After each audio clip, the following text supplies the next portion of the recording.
If you're going on a road trip this summer, you're going to want to stick around for my top 5 tried and true tricks for making your trip a truly one-of-a-kind adventure.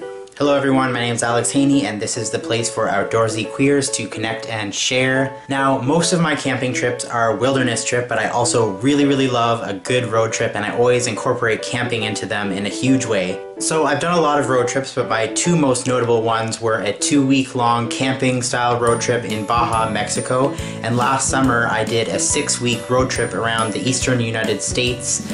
A lot of this is super relevant to any type of road trip as well as bike touring. Tip number 1 is throw out your schedule. Well, don't completely throw out your schedule.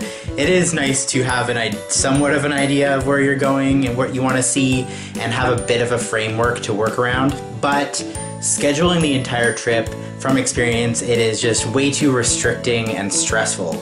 And I totally get it, because researching at home and scheduling all this stuff is super exciting to me, and it's part of what really gets me excited about the trip. I love researching, but once I'm actually out there, I find that it's way different than everything I've read about on paper, and I'm always guaranteed a better trip and a better adventure if I just sort of follow my instincts and let the wind carry me where it will, you know what I mean? A better alternative to overscheduling your trip is to sort of set up the bones of your trip, plan in certain waypoints, places you need to be by certain dates, just so you can keep on track with your trip and get home in time. If you've never done a road trip before especially, it can seem really scary not to have a plan, to just like kind of go out there into the world and wonder where am I going to be sleeping while I'm out there, and where am I going to eat, and blah all this stuff, and that can lead to having to overschedule things. But once you get out into the world, you realize that it's not as scary as the internet and everything makes it seem, and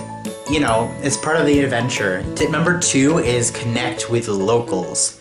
They will always connect you with amazing things that you would never get access to as a tourist, things that you'll never read about on the internet or in any guidebook. And if you don't have any friends or family that you know about already on the route that you're going to be doing, this is kind of where you can use your queer or trans card to get you in on the local scene a bit. Look up community centers. There's tons of stuff on Facebook these days. Just connect with people on social media even. And it is also definitely worth it to plan your route around this kind of stuff. I actually planned my entire US road trip around people that I knew of in the US, both from the Philadelphia Trans Health Conference that I usually go to every year, and from YouTube actually. If I had not planned my trip that way, it would have been so much worse of a trip. I would have never done half the amazing things I got to do. Like, I got to do a big queer float in Missouri with all these queer people, floating down a river for 7 hours,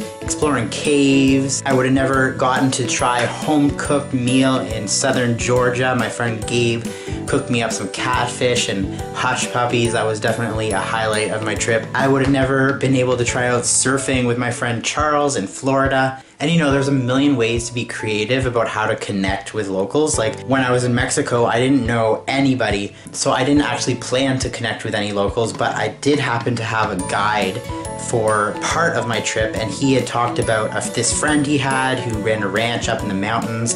And then we ended up later in the trip driving through the mountains, and I remembered, oh yeah, he had this friend up here, and I ended up dropping in on his friend. He didn't speak any English, but his wife cooked me this amazing, traditional Mexican meal with handmade tortillas cooked outside. It was amazing. Last thing I want to mention about this is that this is super important to do on a long trip. Maybe you're going with your friends or whatever, but it is really nice and really helpful to plan in social time with people other than the ones you're going to be spending all your days in a car with. Tip number 3 is to mix things up. So I kind of approach my road trips like I do my wilderness trips. Sometimes you want to go slow and really get into the rhythm of a place and really get the feel for a place. And then sometimes you just really want to go as fast as possible, just cram as much in as you can, see as much of a diversity of stuff as possible in the time that you have. On a road trip, especially a longer road trip, it's really important to kind of have a mix of these 2 approaches, and the the gray area in between them as well. Also, mix up your travel style. Like sometimes if you want to get somewhere really fast, it might be good to drive on the highway for a couple days. But other times, you know, if you have a little bit of time to work with, maybe you drive on the country back roads instead, and then you'll see way different things than you would on the highway.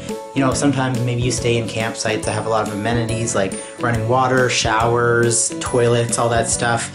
But if you do that all the time, that's really limiting, and also you can go a little bit cheaper and save some money too.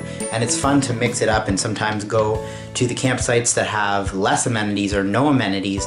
It'll just take you to spots that less people go to, and especially on a longer trip too, you definitely have to plan in some time in the city. You know, no matter how hardcore of a camper you are, that's just something you're not going to avoid. You know, maybe not for trips of a week or two, but any longer than that, then for sure you're going to have to make some city stops just to do things like restocking supplies, grocery shopping at some bigger shopping centers. It's just nice to not limit yourself to one type of experience, one approach to it. Just try out different things. With everything that you do, you'll learn so much about yourself, your travel style, what you like. You'll learn so much more about the place that you're traveling in if you try all these different things. Tip number 4 is to plan in more time for chores than you expect. And yeah, it does seem like I'm contradicting myself because I did tell you to throw out your schedule, but just mentally prepare yourself for the fact that you're gonna need a bunch of time on those longer trips to get chores done. I find that it's best to plan in 1 full day per week to get things done. And this is just a day where the focus is really on getting all those camping chores done, you know, going grocery shopping, restocking on supplies, cleaning out your car, which you're gonna have to do, you know, cleaning your gear when it needs it, fixing stuff, doing laundry, going through your photos, checking in with people, all that stuff I would file under chores. And if you do actually schedule in these days, just make sure that your chore day, if it's in a spot where you actually want to see and experience, like say you stop in Nashville to do chores and you actually want to go and do some sightseeing there, then definitely plan more than 1 full day there, because you're not going to get to see anything if your chore day is taking up all of your time in that city. Okay, my final tip number 5, is make use of paper resources. Kind of feel like the guidebook is maybe on its way out, but I am a huge fan of paper guidebooks for road trips. Here's one of the ones that I used when I did my camping in Baja, Mexico. I mean, yeah, technically, you know, you could have your smartphone or whatever, or tablet or whatever it is, and keep all your information on there. But I just find the paper stuff so much better for a road trip. It doesn't require any batteries, doesn't require any access to Wi-Fi. It's right there physically in your hands. You can flip through, find stuff super easy. This is not just applying to guidebooks, you know, stop at those tourist stops and pick up a bunch of flyers and stuff, pamphlets, and those are all really handy. Pick up the maps. These kinds of like guidebooks and stuff, they just give you so much more freedom and flexibility when you do decide to kind of go off script from your plan. For example, when we were in Mexico, when I had planned out the trip, I planned for us to actually drive up the west coast. But then for some reason when I got there, I just got super inspired and I just really wanted to just focus on the east coast of the peninsula. And just having this kind of guidebook gives you the freedom to just quickly be able to alter your entire plan and just say, okay, well, where can I stay? What can I do? And the paper to me too just is so much more in line with my experience of being out there and camping and, you know, getting away from the world, getting away from like electronics, unplugging and just simplifying life. So I hope you guys liked these tips and tricks. If you did and you aren't subscribed yet, be sure to click that button down below for more videos like this. I do these every Tuesday, plus on select Thursdays I do a backcountry trip video. So make sure you click that button and don't miss out on those. Give this video a thumbs up if you liked it, and I'll see you again real soon. Bye.